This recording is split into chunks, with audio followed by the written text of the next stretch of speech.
বিহালী অঞ্চলৰ বুৰৈ নদীৰ আশে পাশে লাগি থকা বৰাজুলি নেপালী গাঁও ৰৌমাৰী এইখিনি আমি ধান খেতি এনেকৈ পহৰা কৰিব লাগে।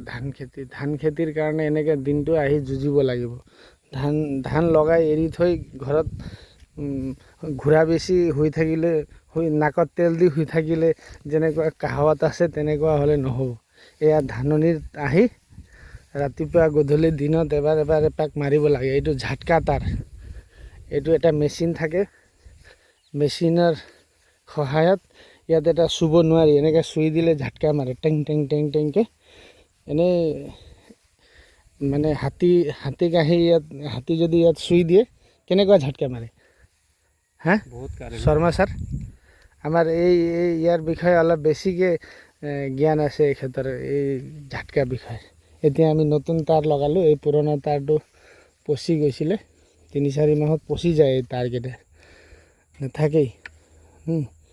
এই এনেকৈ ছাৰৰ অকণমান জ্ঞানটো অলপ অভিজ্ঞতা আছে ইয়াৰ বিষয়লৈ, সেইকাৰণে আমি তাৰ খেতি হ'লে এইটো মহেন্দ্ৰ শৰ্মা। এতিয়া আমাৰ এইটো আমি ধান পহৰা কৰিবলৈ এনেকৈ যুঁজ দিব লাগে। এবছৰ ধান ঘৰৰ খাওঁ বুলি কয় মানুহে, এই এবছৰ ঘৰৰ ভাত খাবলৈ কিমান যুঁজ আছে। খালি খেতি লগাই এৰি থ'লেই নহয়, তাৰপিছত এই পথাৰত আহি এনেকুৱা দিনটো লাগি থাকিব লাগিব। তাঁৰটো পচিছিলে, এতিয়া নতুন তাঁৰ লগালোঁ। তাৰ মাজতো এতিয়া চবৰ পথাৰত নিজৰ নিজৰ ঝাটকা।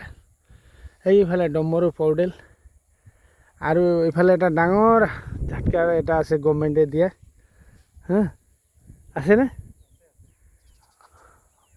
গভৰ্ণমেণ্টে দিয়া এটা ডাঙৰ ঝাটকা আছে। সেইটো থাকিও তাৰ পাছতো এইখিনি কৰিব লাগে নিজৰ নিজৰ পথাৰত। সেইটো ঝাটকা যদি বাইচান্স হাতীয়ে ভাঙি পেলায় তেতিয়া আৰু কাৰ পথাৰত সোমাব কোনো সীমা নাই আৰু। সেইকাৰণে নিজৰ নিজৰ পথাৰত মাৰি থোৱা আছে।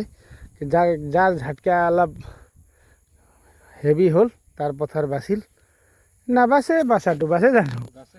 আমি যোৱাবাৰ বচালোঁ ন। এই মাজতে কেইদিনমান আগতো এবাৰ সোমাইছিলে হাতীয়ে জাক এটা, ইয়াত আহি ইয়াৰলৈকে আহি খাই গ'ল। তাৰপাছত এই ঝাটকাটোৰ কাৰণে ইয়াত সোমাব নোৱাৰিলে। সেইকাৰণে আমি এই ধান আৰু বেছি নহয়, কেইমাহ লাগিব আৰু কাটিবলৈ? 1.5 মাহ আৰু 1.5 মাহ যদি বাচি গ'ল, তাৰপিছত আকৌ এবছৰৰ কাৰণে আমি আকৌ আমাৰ পেটটোৰ কাৰণে, সিহঁতেও নিজৰ পেটৰ কাৰণে আহে, আমিও পেটৰ কাৰণে লাগি আছোঁ। কোনে জিকে কোনে হাৰে দিয়ে ভগৱানৰ খেলা, ওপৰৱালাৰ লীলা। সিহঁতেও নিজৰ পেট ভৰাবলৈ আহে, কিন্তু আমি হাতীৰ ক্ষতি কৰা নাই। আমি ধৰক কোনো তেনেকুৱা বা গৈ গছ কটা মেলা নকৰোঁ, গতিকে আমাক চাব হাতীয়ে, খেতিয়ক হয়।